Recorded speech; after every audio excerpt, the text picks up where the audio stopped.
First of all, do you have any questions on Chanukah? Does anyone have a question? We did a bit of questions on Chanukah last week. We did some halachot. Just on Shabbat. So before Shabbat, when we light the candles, so what is the sequence? Okay, very important and good question. So maybe we'll start with that. Okay, so we said on Friday. It's very important. Last week. Yeah. So we're going to let's re-summarize what we need to do. First thing you need to do is daven mincha early.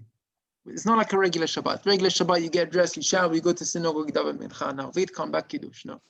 Chanukah is a short Friday, and it's even difficult. But you do first of all mincha. You do mincha gdola. 1 o'clock, you do mincha, or 1:30, whatever it is.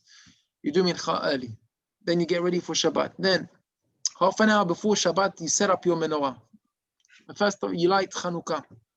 You do the lights of Chanukah, and you make sure that you've got enough oil to light into after Shkiat HaChama, after Tzet HaKochavim.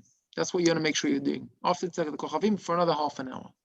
So now, if you're lighting before Shkia, so you want to have about an hour and a half worth of oil inside your menorah to light into Shabbat, to fulfill properly the mitzvah of Chanukah. If you've done that and you've lit in it, then you've fulfilled your mitzvah. You make the bracha. You can do your we say Yoshev Beseter, Mizmor Shir Chanukat Habayit LeDavid, Ma'oz Tzur, and then you light Nerot Shabbat. After you light Nerot Shabbat, then you go to Bet Knesset. But that's what you need to make sure, that you got enough oil in your menorah to light into the dark at the night. You light first Chanukah and then Nerot Shabbat. What happens if your lights blow out? If it's windy or something, then what do you do? With Shabbat, you can't do anything. Oh, so very good. So, first of all, during the week, if you've put in enough oil that it's kasher and it can last, then you don't even need to relight it. You're yotze. But if it's weekday, then why not relight it? If you can, why not? On Shabbat, you're not allowed to relight it. That depends. If you've already lit in Nerot Shabbat, then of course it's Shabbat, you can't light your menorah. But if you haven't yet lit in your menorah for Shabbat, then you can light your Chanukah, you can relight it, then that's fine.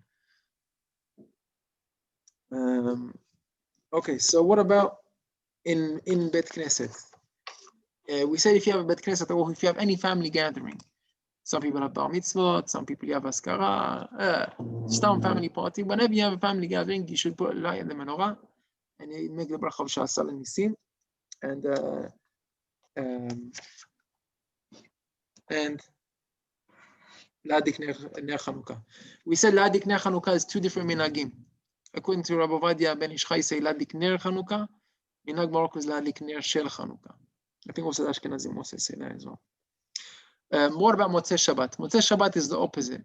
Motzei Shabbat, first you do Havdalah, and then you do Chanukah. So it's opposite. So obviously you don't light the menorah on Shabbat. So you light it before Shabbat and after Shabbat. That's the setup. What about giving the children to light? You give children to light or not? Mayor, what do you do in your house? After the first candle. Okay. You said last week, I can't remember the answer. So after the first candle. So in fact, that is the opinion. It's the opinion. It's machlokes between Rabbi Ovadia and Ben Zion. Because according to Rabbi Ovadia, once you light in the first candle, then you've done your mitzvah. The rest of the candles, give the children to light, because get them involved in the mitzvah. According to Rabbi Ben Zion, he said all the candles, they're all part of the mitzvah, and he said you should do them yourself, and the shamash, only the shamash give to the child. I have two menorahs. So when I light my first one, I do all of myself. I light by the window, and also I light by my door. But at home, according to Rabbi Ovadia, once you've lit in the first one, then you can give your other children to light as well. And that is also fine.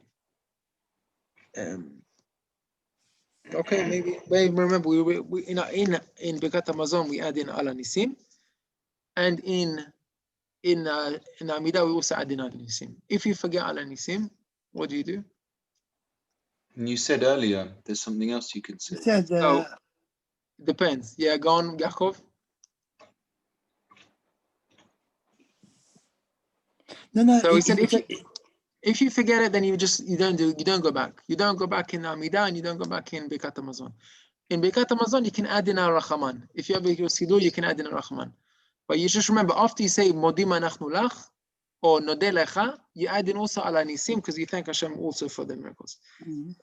Where do you light if you're a guest? So we said last week that the main place where you light is where you sleep, not where you eat.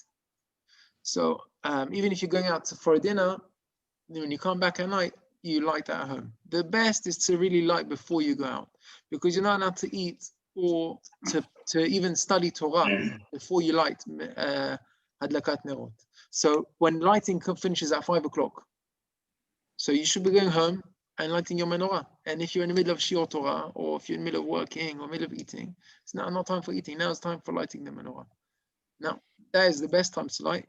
Still yotzeh, if you like afterwards, if you're stuck or you're out on business and it takes you time to travel home, that's also fine. But once you get home, call in all your family, call everyone, and you light together the menorah. That's the first thing to do before you eat. Okay, if there any other questions?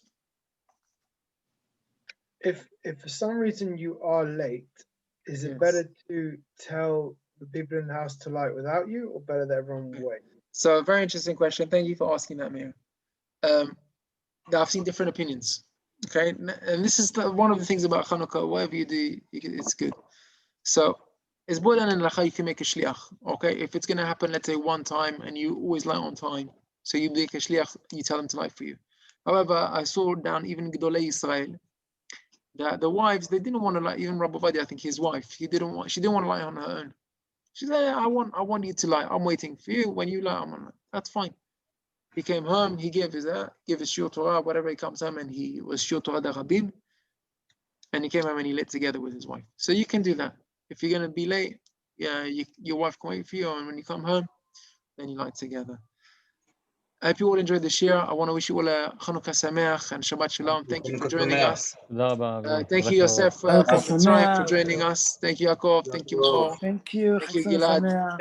Thank you, Yaron. Can we have 2 minutes to talk together, please, before we go? If you can stay off, you can stay at the end. I'll stay on for you. Yeah, Thank you, Rabbi. Good night. Thank you all for joining us. Thank you, Yaron.